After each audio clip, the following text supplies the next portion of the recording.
શું તમે ક્યારેય વિચાર્યું છે કે કેટલાક લોકો ઓછા સમયમાં વધારે સફળ કેવી રીતે બને છે? જ્યારે આપણે આખો દિવસ વ્યસ્ત રહીએ છીએ ત્યારે પણ ઘણીવાર મોટું પરિણામ મળતું નથી.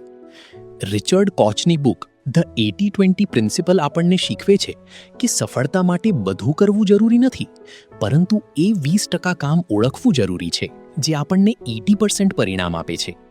નમસ્તે મિત્રો, વીડી ગુજરાતી ચેનલ પર આપનું સ્વાગત છે. આજે આપણે વાત કરીશું રિચર્ડ કોકની પ્રસિદ્ધ બુક ધ 80-20 પ્રિન્સિપલ વિશે. આ બુકનો મુખ્ય વિચાર ખૂબ સરળ છે, પણ જીવન અને બિઝનેસમાં ખૂબ શક્તિશાળી છે. 80-20 પ્રિન્સિપલ કહે છે કે આપણા જીવનમાં ઘણીવાર 80% પરિણામો માત્ર 20% પ્રયત્નોથી આવે છે. એટલે કે બધું સમાન મહત્વનું નથી હોતું.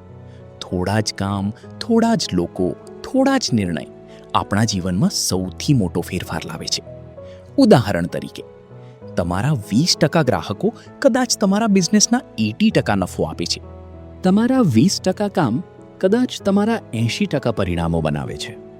તમારા 20% મિત્રો કદાચ તમને 80% ખુશી આપે છે. અને તમારા 20% સમયનો યોગ્ય ઉપયોગ કદાચ તમારા જીવનમાં 80% પ્રગતિ લાવી શકે છે.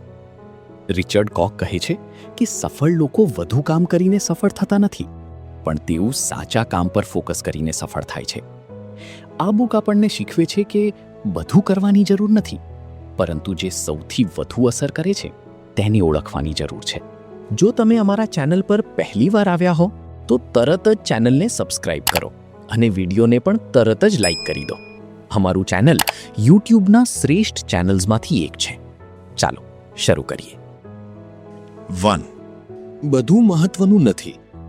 આપણે ઘણીવાર માનીએ છીએ કે દરેક કામ જરૂરી છે, પરંતુ આ બુક કહે છે કે દરેક કામ સમાન મૂલ્ય ધરાવતું નથી. કેટલાક કામ ખૂબ પરિણામ આપે છે, જ્યારે ઘણા કામ માત્ર સમય અને ઊર્જા બગાડે છે. અહીં સૌથી મોટો પાઠ છે, તમારી જિંદગીમાં તે 20% વસ્તુઓ શોધો જે તમને 80% પરિણામ આપે છે.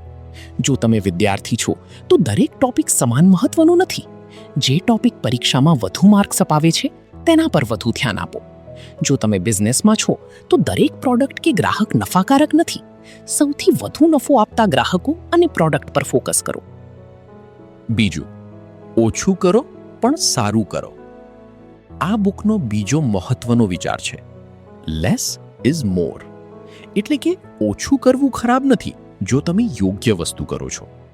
આપણે ઘણીવાર વ્યસ્ત રહેવાનું સફળતા માનીએ છીએ, પરંતુ રિચર્ડ કોચ કહે છે કે બિઝી હોવું અને પ્રોડક્ટિવ હોવું બે અલગ વસ્તુઓ છે. જો તમે દિવસભર નાના નાના કામમાં વ્યસ્ત છો પણ મોટું પરિણામ નથી આવતું, તો તમારે તમારી પ્રાથમિકતા બદલવી પડશે. તમે પોતાને પૂછો, કયા કામથી મને સૌથી વધુ પરિણામ મળે છે? કઈ કામ માત્ર સમય બગાડે છે? કઈ વ્યક્તિઓ સાથે સમય પસાર કરવાથી મને પ્રેરણા અને ખુશી મળે છે? કઈ આદતો મારા જીવનમાં મોટો ફેરફાર લાવી શકે છે? 3. બિઝનેસમાં 80-20 પ્રિન્સિપલ. બિઝનેસ માટે આ સિદ્ધાંત ખૂબ ઉપયોગી છે. ઘણી કંપનીઓમાં થોડા જ ગ્રાહકો સૌથી વધુ નફો આપે છે, પણ ઘણીવાર કંપનીઓ દરેક ગ્રાહકને સમાન રીતે ટ્રીટ કરે છે. રિચર્ડ કોચ કહે છે કે સૌથી નફાકારક ગ્રાહકો, પ્રોડક્ટ્સ અને માર્કેટિંગ ચેનલ્સ પર વધુ ધ્યાન આપવું જોઈએ. જો 20% પ્રોડક્ટ્સ 80% વેચાણ આપે છે, તો કંપનીએ તે પ્રોડક્ટ્સને વધુ સારી બનાવવી જોઈએ. જો 20% કર્મચારીઓ સૌથી વધુ પરિણામ આપે છે, તો તેમને પ્રોત્સાહન અને સારી તક આપવી જોઈએ. આ રીતે 80-20 પ્રિન્સિપલ બિઝનેસને વધુ એફિશિયન્ટ અને પ્રોફિટેબલ બનાવે છે. 4. જીવનમાં 80-20 પ્રિન્સિપલ. આ સિદ્ધાંત માત્ર બિઝનેસ માટે નથી, પરંતુ વ્યક્તિગત જીવન માટે પણ છે.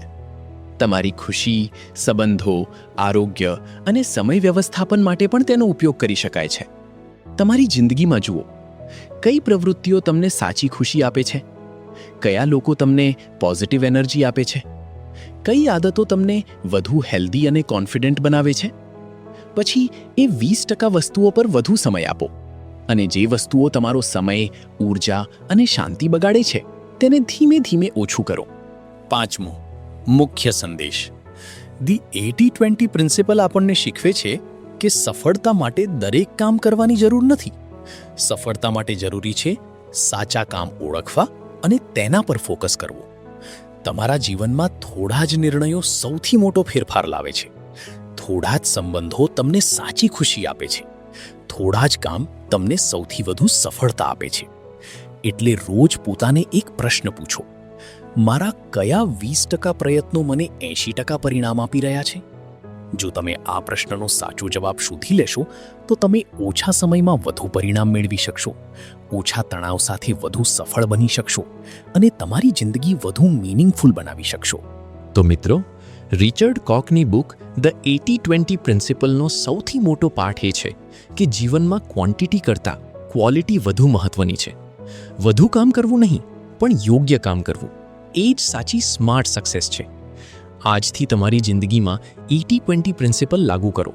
તમારા સૌથી મહત્વના 20% કામ, લોકો અને આદતોને ઓળખો અને તેના પર વધારે ફોકસ કરો. ધન્યવાદ. તો વિડીયોને લાઈક કરો અને આવી જ વિશ્વની બેસ્ટ પુસ્તકોની ગુજરાતી સમરીઝ જોવા માટે ચેનલને સબસ્ક્રાઇબ કરો. ફરી મળીશું આગામી એક શાનદાર પુસ્તક સાથે. ધન્યવાદ. ગુજરાતીઓ વડે, ગુજરાતીઓ થકી, ગુજરાતીઓ માટે. વીડી ગુજરાતી.